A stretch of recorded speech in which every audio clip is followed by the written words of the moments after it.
Shoranur MLA. P K Sasi എം.എൽ.എക്കെതിരായ പീഡന പരാതിയിലെ പാർട്ടി കമ്മീഷൻ റിപ്പോർട്ട് ഇന്ന് ചേരുന്ന CPM സംസ്ഥാന കമ്മിറ്റി യോഗം ചർച്ച ചെയ്യും.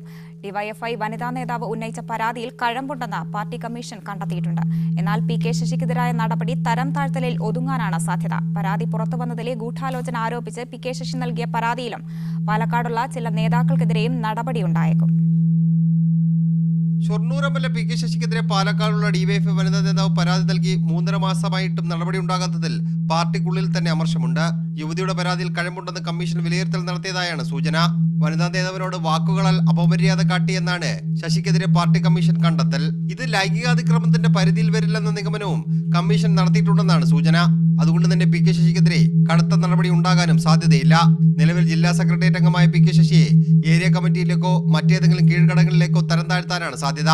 നാളെ നിയമസഭാ സമ്മേളനം തുടങ്ങുന്ന സാഹചര്യത്തിൽ ശശി വിഷയം പ്രതിപക്ഷം ആയുധമാക്കുമെന്ന ആശങ്കയെ നേതൃത്വത്തിനുണ്ട്. ഇതുകൂടി പരിഗണിച്ചാണ് ഇന്ന് സംസ്ഥാന കമ്മിറ്റി തീരുമാനിച്ചതും. പി കെ ശശി നയിക്കുന്ന ജാഥ പുരോഗമിക്കുന്നത് കൊണ്ടാണ് വെള്ളിയാഴ്ച ചേർന്ന സംസ്ഥാന കമ്മിറ്റി യോഗം നടപടിയെടുക്കാതെ പിരിഞ്ഞത്. ഇന്നലെ ജാഥ സമാപിച്ച സാഹചര്യത്തിലാണ് ഇന്ന് സംസ്ഥാന കമ്മിറ്റി വിഷയം പരിഗണിക്കുന്നത്. അതേസമയം യുവതി കൊടുത്ത പരാതിയിൽ ഗൂഢാലോചന ആരോപിച്ച് ശശി കമ്മീഷന് നൽകിയ പരാതിയിലും ചിലർക്കെതിരെ നടപടിയുണ്ടാകും. 2 ജില്ലാ കമ്മിറ്റി അംഗങ്ങൾ ഉൾപ്പെടെ 5 പേർക്കെതിരെ നടപടിയുണ്ടാകുമെന്നാണ് സൂചന. വിഭാഗീയതയുടെ ഭാഗമായിട്ടാണ് പരാതി പുറത്തുവന്ന നിഗമനവും കമ്മീഷൻ നടത്തിയിട്ടുണ്ട്. മീഡിയ 1 തിരുവനന്തപുരം.